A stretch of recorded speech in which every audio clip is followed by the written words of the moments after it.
So how were you introduced to the Bhulabhai Desai Institute? I was a member of something called the Theatre Group Bombay, and it was really being run by Ebrahim Alkazi.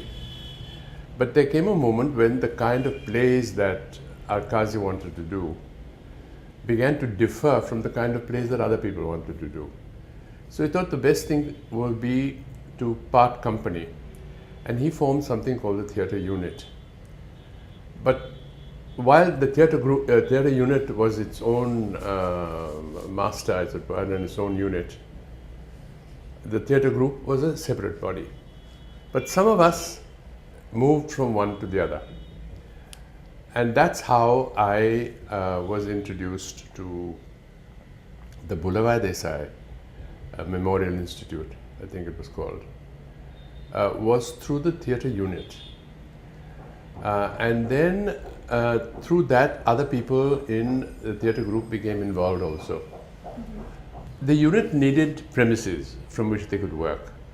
And the Bhulabhai Desai outfit offered them that space, which was really very generous of them, kind of them, of Madhuri Desai and Soli Batlewala.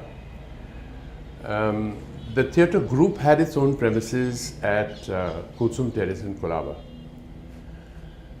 So there was a great deal of come and go at that time, and the great aspect of the Bhulabhai, which we used to call it familiarly, I'll see you at the Bhulabhai, was that it was a kind of confluence of many arts.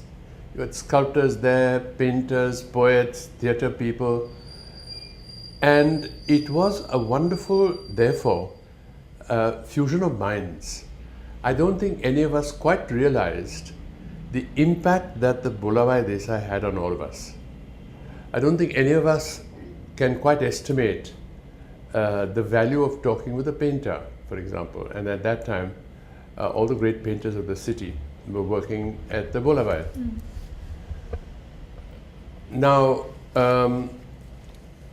Alkazi did a lot of his plays at the Bhulabhai and did a lot of his rehearsals there. I was involved in a theatre unit production in 1961, but that was, we rehearsed at Alkazi's own premises on a terrace above his 6th floor flat on August Kranti Marg, the road going down to Warden Road from Kemp's Corner. What I remember best about the Bhulabhai, therefore, was what you might call the flow of soul. As far as productions, actual productions go, the one I remember most vividly is a visual enactment that Kersy Katrak did. Now, a visual enactment is halfway between a play reading and a full-scale production. There are costumes, there is a set, there is lighting, all fairly suggestive and vestigial, not complicated costumes, not complicated sets, but sets that are very suggestive of what the director wants to put over. That's a visual enactment. And importantly, the players carry scripts and they read the lines from the scripts. But it was extraordinary how soon the audience forgot those scripts. There was movement and so forth. So Kersy Katrak directed a production of Arnoux's Tiger at the Gates. Now, Tiger at the Gates is a very famous play. The French title, the title in French, was "The Trojan War Will Not Take Place." La guerre d'Histoire n'aura pas lieu. Now, we all know that the Trojan War took place. So, there was an irony in that very title. And it was a remarkable play, and Kersy cast it very well. He had a lot of excellent people in it. Frida and Anthony Toyn, my sister-in-law Nisha, Kersy himself, my brother Sylvie, me. It was really it's a visual enactment that people have not forgotten to this day. The rehearsals took place at the Bhulabhai Institute, and the performances. There was more than one performance of this play at the Bhulabhai. I remember seeing a Chekhov. Maybe it was Uncle Vanya. Again, perhaps done by Kersy on the grounds of the Bhulabhai.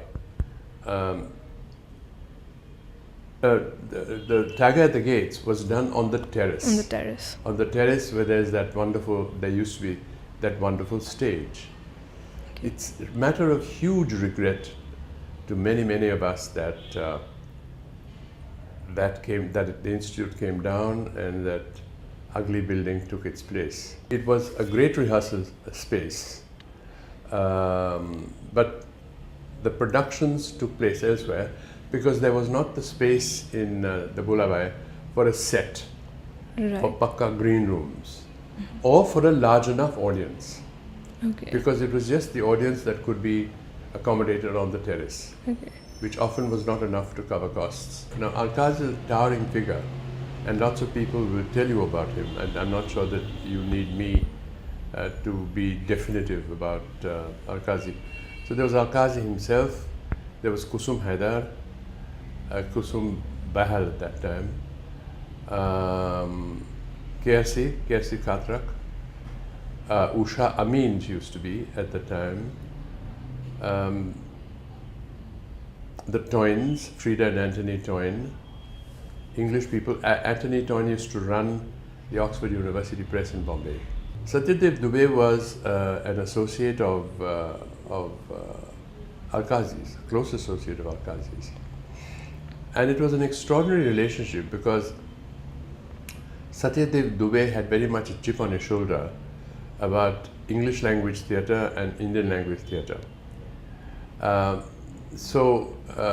Despite his great antagonism for English, in the end he ended up directing and producing many films, many plays in English.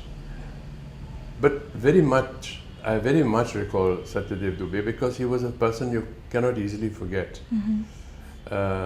He was an enormous bundle of energy. Mm-hmm. He was somebody always ready for an argument, but not a violent argument. His arguments would be a contest of ideas. Mm-hmm. And Dubey's great contribution was in the end as a playwright. But his productions were also not to be dismissed by any means. Okay. He was a great director. He was a very creative director.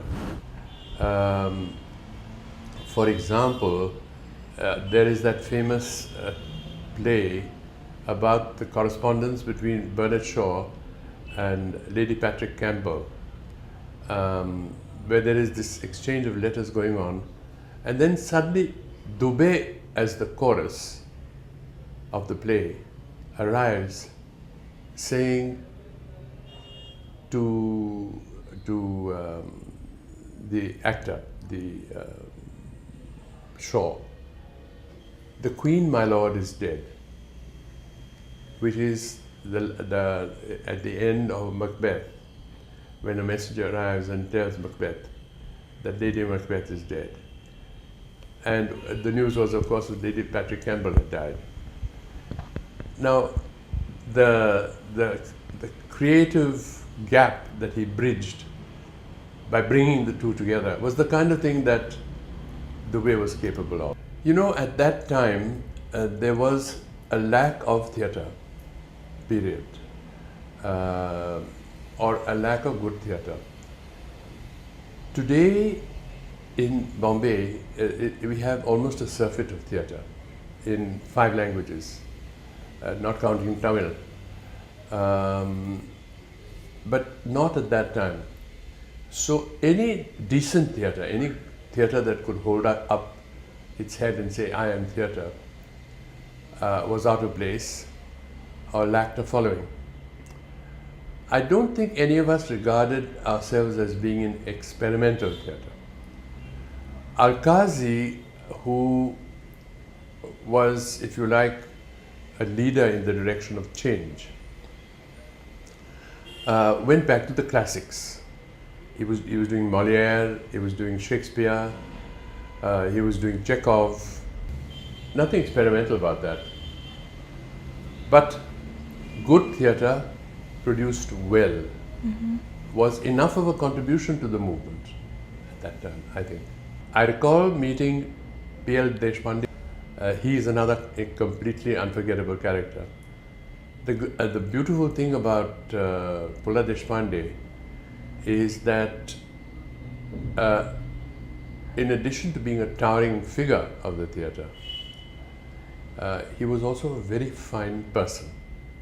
He was a warm person who always talked to you like an equal, never talking down to you from his great height of theatrical achievement. I think everybody who was in art or the theatre or any of the arts or music would have met each other at the Bhulabhai at that time.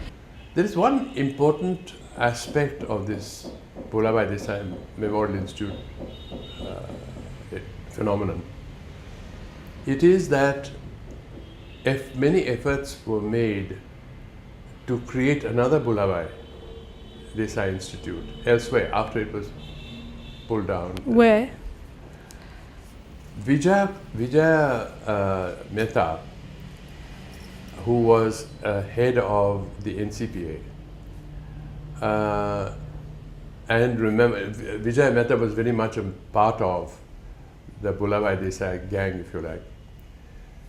She tried to create a kind of Bhulabhai Desai meeting place atmosphere in the NCPA.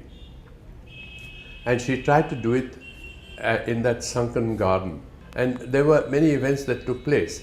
But there was no, the tip of South Mumbai was not as central a place as the Bhulabhai on Warden Road was, So it was not as successful as she had wanted it to be. Soli Batliwala was in many ways the power below and behind the NCPA, the Bhulabhai. It is because of Soli that the place ran at all. The income expenditure business, the dealings with the staff, the dealings with the authorities, all that was handled by Soli. I don't think Madhuri would have been at all interested in that aspect of it. He was also a very close advisor of Madhuri's. So therefore, important policy decisions, he would be an important influence on them.